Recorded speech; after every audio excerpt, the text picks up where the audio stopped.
Below two identical blocks, each with a mass of 5 kg, joined together by a light inextensible string. The blocks are being pulled with a force of 65 newtons at an angle of 40 degrees to the horizontal. The two blocks accelerate to the right at an acceleration of 2.17 meters per second squared, and the tension in the rope is 26 newtons there. Okay. So here we have a tension and an acceleration there. So calculate the friction on each block. So we have to calculate the friction per block. So let's start with the free body diagram so that you can see how our force is acting here. So for A, we are going to be having here, so we have a gravitational force, and we have the normal force from the surface, the rope pulling A to the right with a tension force, and opposing that right motion will be the frictional force there to the left there, a kinetic frictional force Fk there. And then for B, we are going to be having here a gravitational force, and then we have normal force. We have the tension from the rope pulling B to the left. Opposing the motion is the frictional force to the left. Opposing the motion to the left, Fk frictional force. And then we have that applied force there, which we must break into its components there and see that the pulling force to the right is the horizontal component Fx, and we have also that Fy horizontal vertical component there. But at this point, we are more interested in the horizontal component, which we must calculate. The horizontal component there is force multiplied by cos theta. So it's going to be that 65 there multiplied by the cos of 40 degrees there.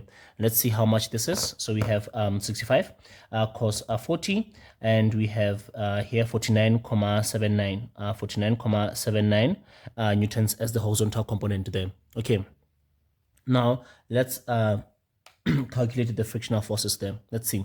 So let's start with the free body diagram here, and let's choose direction. Let's choose to the right as positive because the blocks are moving to the right there. So it means that for this one, the tension that is to the right will be positive, whereas the friction to the left is going to be negative over there. And so there we're going to be having under F net is equal to MA, Newton's second law, we'll be having that the tension minus the friction will be equal to mass multiplied by acceleration there.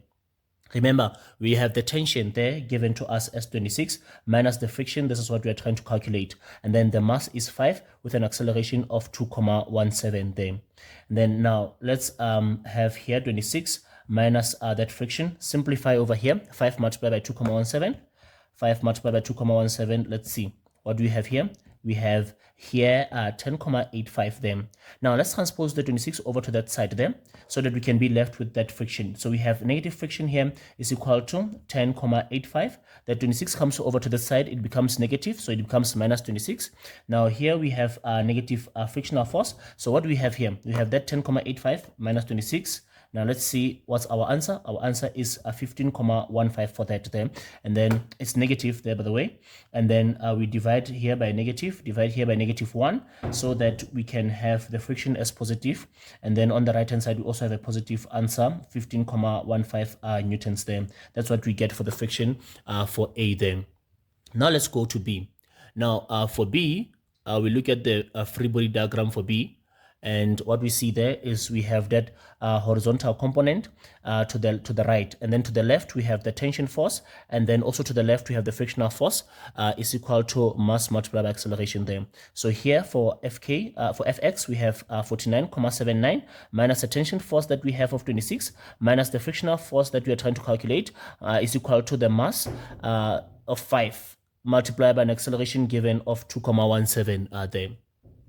Now the first thing that we're going to do here, let's simplify here by saying 49.79 minus 26, giving us it gives us a 23.79 minus that frictional force is equal to, here we have 5 multiplied by 2.17 there, 2.17 there. It gives us a 10.85 there. And then now to solve, let's transpose the 26.79 over to that side. We are having this side minus frictional force, and then we have a 10.85 minus 23.79 there.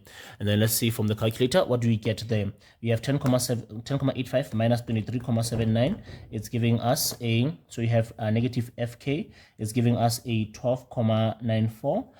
It's negative there, negative 12,94 there, and then divide by negative 1 there, divide by negative 1, and the friction will be a positive 12,94 newtons there, and they're both to the left there. This is to the left, and this is also to the left there. Okay.